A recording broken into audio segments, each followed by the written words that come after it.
तुम कन्वर्टेड हो, इसलिए तुम मोहम्मद के बारे में नहीं जानते। लेकिन हिंदुस्तान में पॉलिटिकली मुसलमान होना एक फायदे का सौदा है।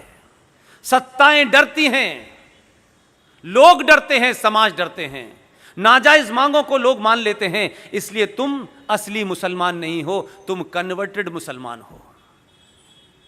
इसलिए तुम सही इतिहास नहीं बताते। तुम्हारा इतिहास मोहम्मद बिन कासिम से नहीं होता।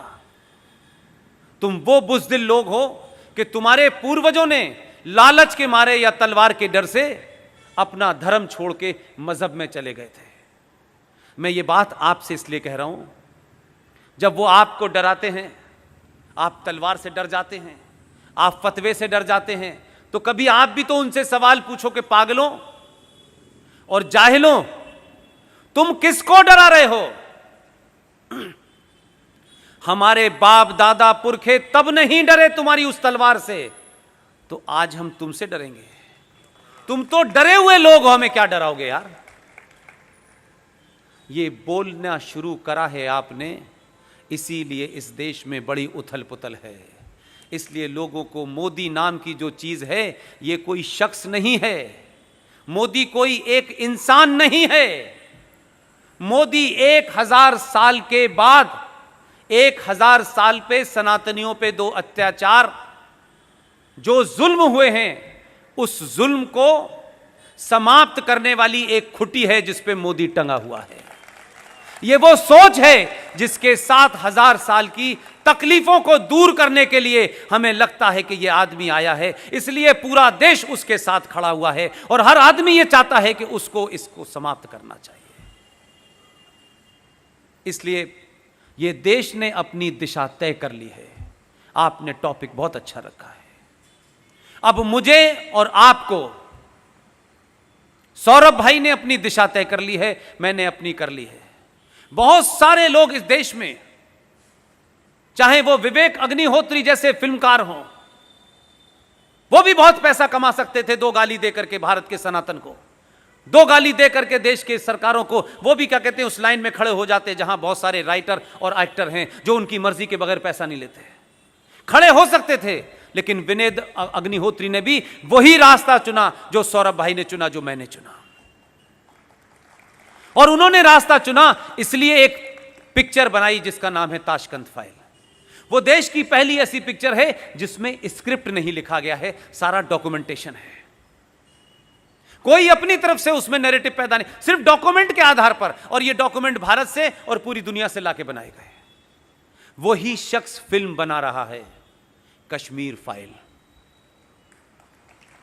आप सब लोगों से मेरी विनती है, ऐसे लोगों को आप कैसे ताकत दे सकते हैं, यह आपको तय करना है। इसलिए कि वैसे ही बड़ी मुश्किल के बाद एक मौका आया है। इसलिए मैं कहता हूं 4 साल का समय नहीं है, यह 4 साल के समय को 400 साल में कन्वर्ट करना है। बहुत पैसा आपने कमाया होगा, बहुत रुतबा कमाया होगा, कोई याद नहीं रखता है।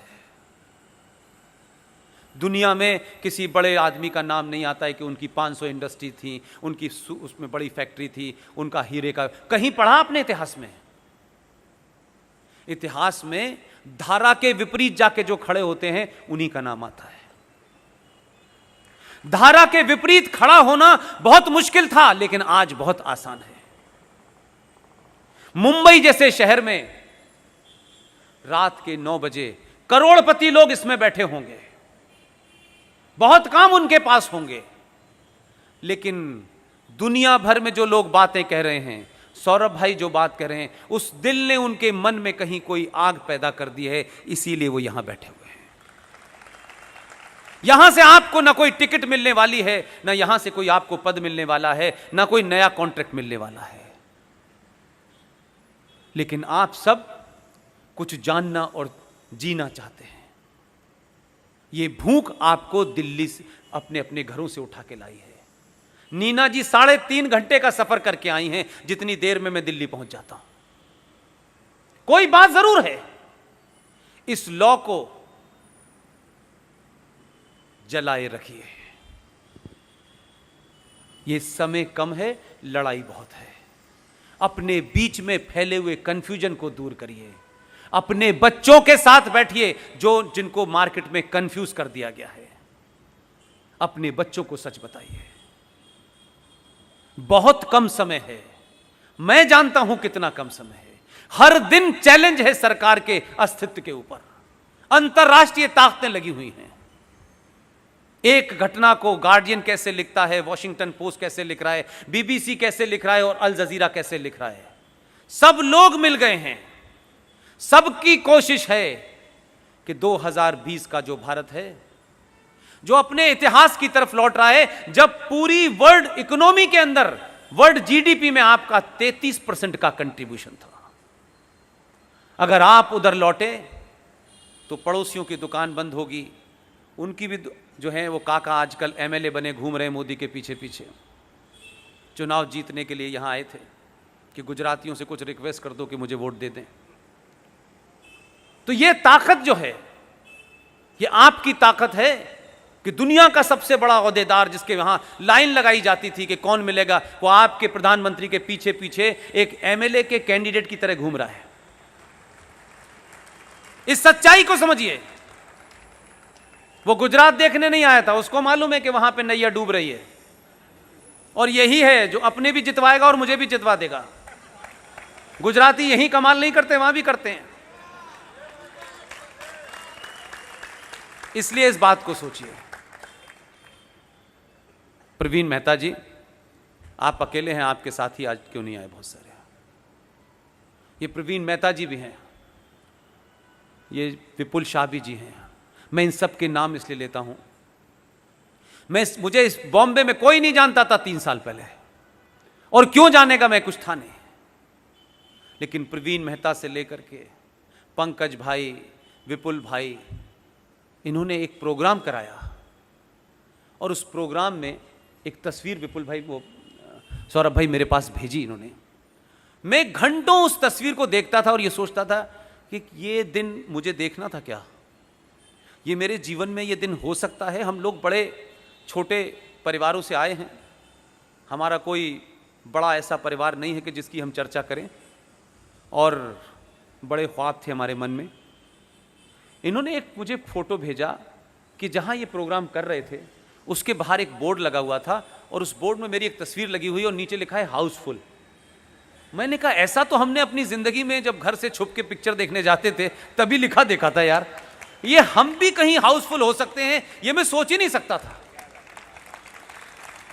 तो उस मुंबई में जहां इतने बड़े बड़े लोगों ने प्रोग्राम किए, और जब दिल्ली यहां आया बॉम्बे, तो विपुल शाह जी ने कमाल का काम किया।